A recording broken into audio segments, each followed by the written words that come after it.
नमस्कार, आप देख रहे हैं आज का भारत। तो हमारी टीम लखनऊ से चल करके और यहाँ पे पहुँच चुकी है। हम आपको दिखा रहे हैं कि देवरिया डिस्ट्रिक्ट जहाँ पे ख़त्म होता है, यहीं पे यूपी का बॉर्डर समाप्त होता है और यहाँ से आपका देखिए बिहार का बॉर्डर शुरू हो रहा है।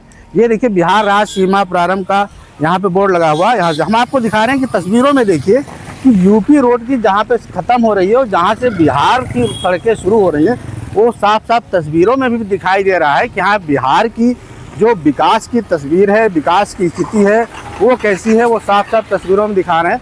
इधर आप देखिए कि यहाँ पे जो यूपी का जो देवरिया डिस्ट्रिक्ट है, देवरिया का जो आखिरी गांव है वो रामपुर बुजुर्ग है और ये यहाँ से NS 727 है, NS 727 ये यहाँ दिखाई दे रहा है। और ये यहाँ पे कुल मिलाकर के हम यहाँ पे चूँकि चुनावी कवरेज करने आए हैं, बिहार में जो विधानसभा चुनाव चल रहा है उसको कवरेज करने के लिए हम लोग यहाँ पे आए हैं।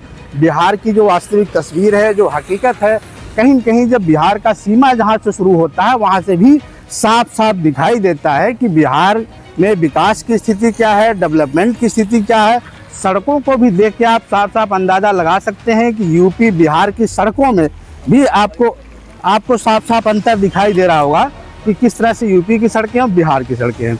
हालांकि चुनावी परिस्थितियाँ इस समय जो सारे दलों के जो सियासी जो लोग हैं वो सियासी दंगल में कूद चुके हैं, चुनावी दंगल में। अब आपको देखना यह है कि विकास की जो तस्वीर हम आपको दिखा रहे हैं, जो यूपी की तस्वीर है, वो तस्वीर क्या वाकई आपको बिहार में भी एजिटिव दिखेगी, या बिहार में जिस जंगल राज की बात शुरू से करते आ रहे हैं कि जंगल राज और 20 साल से नीतीश बाबू की जो सुशासन की सरकार चल रही है, तो क्या सुशासन के सरकार में वाकई अगर हम क्राइम की, अपराध की बात करें तो उस पर कहीं कहीं अंकुश लगता हुआ दिखाई दे रहा है। लेकिन जो विकास की तस्वीर है वो अभी भी उसी तरह पहले की तरह ही दिखाई दे रहा है।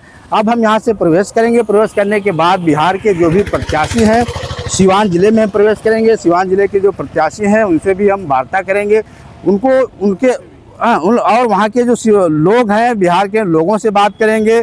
विकास को लेकर के जो सियासी दल हैं, जो नए प्रत्याशी हैं, जो नई सरकार बदलने की बात कर रहे हैं, नई सरकार लाने की बात कर रहे हैं, उनका क्या रोड मैप है, उनकी क्या कार्य योजना है, क्या तैयारी है, वो भी हम जानने का प्रयास करेंगे। बिहार सीमा पे प्रवेश कर चुके हैं। हम आपको बता रहे हैं कि यहाँ रामपुर बुजुर्ग जो वहाँ पे बोर्ड था, वहाँ से देखिए हम लोग यहाँ प्रवेश किए। ये मद्य निषेध एवं उत्पाद विभाग सिवान धरनी छापर चेक पोस्ट मैरवा है, वहाँ पे हम खड़े हैं। यहाँ पे जो चेक पोस्ट है, चूँकि शराब को लेकर के, मद्य को लेकर के यहाँ पे बिहार में पूर्ण बंदी है, जिसके तहत ये यहाँ पे पूरा आपका देखिए पुलिस स्टेशन यहाँ पे है। पुलिस हमारी जो मौके पे जो सुरक्षा के पोस्ट है वो लोग मौके पे तैनात हैं। ये यहाँ पे जो बिहार चेक पोस्ट उत्पादन साधन, यहाँ भी पूरी टीम यहाँ पे लगी हुई है जो अपने मौके पे तैनात है।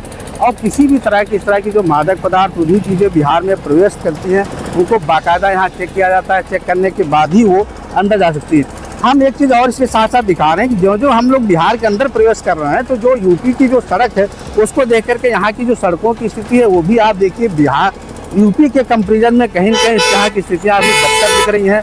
हालांकि चुनावी मौसम चल रहा है, चुनावी माहौल चल रहा है। यहाँ पे 6 नवंबर को यहाँ चुनाव होना है पहले चरण का, जिसमें सिवान जिला भी आता है। सिवान जिले के जो प्रत्याशी हैं वो चुनावी बिसात अपनी बिछा चुके हैं, चुनावी दंगल में कूद चुके हैं।